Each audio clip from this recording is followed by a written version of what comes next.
విశాఖ ఉత్తర నియోజకవర్గ అసెంబ్లీ అభ్యర్థి జేడి లక్ష్మీనారాయణ విస్తృత ప్రచారాన్ని నిర్వహిస్తున్నారు. ఆంధ్రప్రదేశ్ రూపురేఖలు మార్చేందుకు జై భారత్ నేషనల్ పార్టీని స్థాపించి అసెంబ్లీ అభ్యర్థిగా పోటీ చేస్తున్నటువంటి జేడి లక్ష్మీనారాయణ ప్రచారంలో ప్రజల నుండి విశేష స్పందన లభిస్తోంది. జేడి లక్ష్మీనారాయణ నీతి నిజాయితీగా పనిచేసినటువంటి అధికారి. మాజీ సిబిఐ ఆఫీసర్గా ఎంతో నీతి నిజాయితీగా పనిచేసి ఎంతో మంది విద్యార్థులకు చేయూతనిస్తూ మోటివేషన్స్ క్లాసెస్ ద్వారా చేయూతనిచ్చినటువంటి జేడి లక్ష్మీనారాయణ ఆంధ్రప్రదేశ్ ప్రత్యేక హోదాను సాధించడమే లక్ష్యంగా జై భారత్ నేషనల్ పార్టీని స్థాపించి ప్రజల్లోకి వచ్చారు. ప్రజా నిర్ణయమే పార్టీ నిర్ణయమని భావిస్తూ ప్రజా పార్టీని స్థాపించి ప్రజా పాలన కావాలంటే జై భారత్ నేషనల్ పార్టీకి ఓటు వేసి గెలిపించాలని ప్రజలను అభ్యర్థిస్తున్నారు. జై భారత్ నేషనల్ పార్టీని స్థాపించిన జేడి లక్ష్మీనారాయణ ఆంధ్రప్రదేశ్ రాష్ట్ర వ్యాప్తంగా అసెంబ్లీ ఎన్నికలలో తన యొక్క అభ్యర్థులను నిలబెట్టారు. తాను సైతం విశాఖ ఉత్తర నియోజకవర్గం నుండి పోటీ చేస్తున్నారు.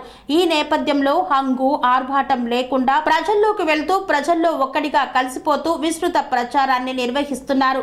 ఇప్పుడున్నటువంటి రాజకీయ నాయకులు వ్యక్తిగత దూషణ తప్ప ప్రజా సమస్యలను పట్టించుకోవడం లేదని తెలిపారు.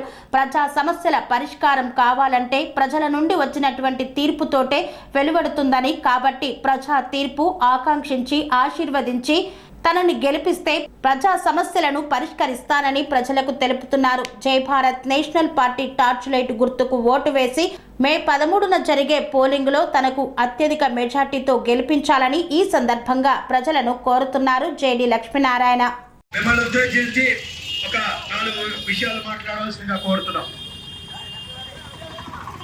విశాఖ ఉత్తర నియోజకవర్గంలో మరిపాలెంలో ఉన్న మా ఓటర్లందరికీ ప్రజలందరికీ కూడా నా నమస్కారాలు.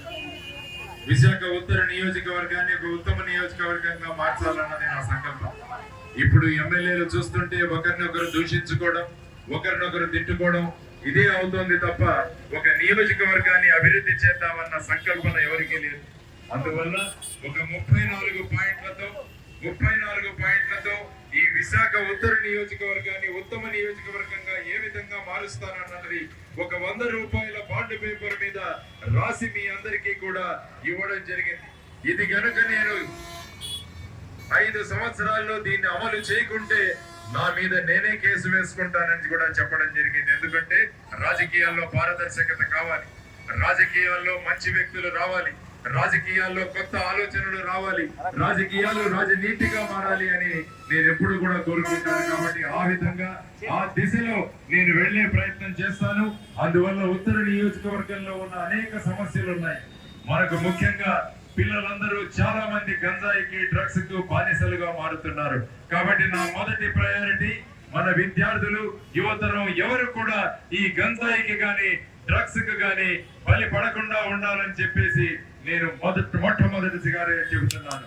ప్రతి ఇల్లు కూడా 10,000 నుంచి 15,000 రూపాయలు సంపాదించే విధంగా మహిళలకు స్వయం ఉపాధి కల్పించేది నా రెండవ ఆశయం. తర్వాత పిల్లలకు లైబ్రరీలు, నాలెడ్జ్ హబ్లు, ఆ తర్వాత కల్చరల్ సెంటర్లు, కోచింగ్ సెంటర్లు ఇలాంటివన్నీ నెలకొల్పి మన పిల్లలందరూ కూడా చక్కని ఉద్యోగాలతో వాళ్ళు వెళ్ళేటట్టు చేసే బాధ్యత నాది. ఆ తర్వాత చాలా మంది ఇళ్లు లేవు, వాళ్ళందరికీ కూడా ఇళ్లు కల్పించేటట్టు, ముఖ్యంగా ఉత్తర నియోజకవర్గంలో కొండవాలు ప్రాంతంలో చాలా సమస్యలు ఉన్నాయి. ఆ సమస్యలకు శాశ్వత పరిష్కారాలు కల్పించు. ఆ తర్వాత పోర్టు హాస్పిటల్ మళ్ళా తెరిపించాలి, పోర్టు స్కూళ్లను కాలేజీగా మార్చాలి. తర్వాత ముఖ్యంగా మైనారిటీలకు వాళ్లకు బరియర్ గ్రౌండ్స్ మరియు రిక్రియేషన్ సెంటర్స్, కమ్యూనిటీ హాల్స్ అడిగారు. ఇవన్నీ కూడా సమకూర్చి ఒక 34 పాయింట్లతో విశాఖ ఉత్తర నియోజకవర్గాన్ని ఉత్తమ నియోజకవర్గంగా మార్చే సంకల్పాన్ని, అభిమతాన్ని నేను మీ అందరి ముందు తెలియజేశాను. కాబట్టి 13వ తారీఖున జరిగే ఎన్నికల్లో నా గుర్తు టార్చ్ లైట్, బ్యాటరీ టార్చ్, మా సీరియల్ నెంబర్ 8, అందులో నా పేరు ఉంటుంది, ఆ ఫోటో ఉంటుంది, ఆ తర్వాత మా టార్చ్ లైట్ గుర్తు కూడా ఉంటుంది. కాబట్టి మీ అమూల్యమైన ఓటును నమోదు చేసి 8వ నెంబర్ మీద ఎమ్మెల్యే ఈవీఎం మీద నమోదు చేసి మీరందరినీ కూడా నేను కోరుతున్నది ఏంటంటే నన్ను గెలిపించండి.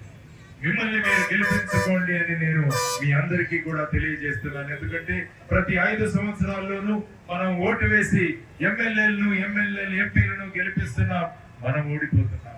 కానీ ఈసారి ఎన్నికల్లో ఓటర్లు గెలవాలి అన్నది నా సంకల్పం. కాబట్టి ఓటర్లను గెలిపిద్దాం, ప్రజాస్వామ్యాన్ని బ్రతికిద్దాం, ఆ విధంగా మన రాష్ట్రాన్ని దేశాన్ని ముందుకు తీసుకువెళ్తామని మీ ముందు సంకల్పన చేస్తూ నాలో ఉన్న శక్తి మేరకు మీ యొక్క అభివృద్ధికి నేను పాటుపడతానని మరి ఒక్కసారి తెలియజేస్తూ సెలవు తీసుకున్నాను. జై హింద్, జై భారత్. పనేసియా మెరిడియన్ హాస్పిటల్స్ ప్రతి సామాన్యుడికి అందుబాటులో అంతర్జాతీయ వైద్య ప్రమాణాలతో వైద్యం, 24 గంటల అంబులెన్స్ సర్వీసుతో పాటు అత్యవసర సేవలతో ఏర్పాటైన చికిత్సా విభాగం. మా దగ్గర గుండె సంబంధిత, మూత్రపిండ, కాలేయ, కంటి జబ్బులకు, మోకాళ్ల శస్త్ర చికిత్సతో పాటు కోవిడ్-19, బ్లాక్ ఫంగస్ వంటి వైరస్లకు, అన్ని రకాల ఆరోగ్య సమస్యలకు నమ్మకమైన అత్యాధునిక వైద్య చికిత్సను అందిస్తున్న హాస్పిటల్ పనేసియా మెరిడియన్ హాస్పిటల్స్. మీ ఆరోగ్య సమస్య ఏదైనా ఇప్పుడు పరిష్కారం సాధ్యం. సంపూర్ణ ఆరోగ్యం కోసం సంప్రదించండి Panacea Meridian hospitals, opposite Bheeramguda Kaman, RC Puram, Sangareddy district, pin code 502032. సంప్రదించాల్సిన ఫోన్ నెంబర్ 0845524177 మరియు 7893757770.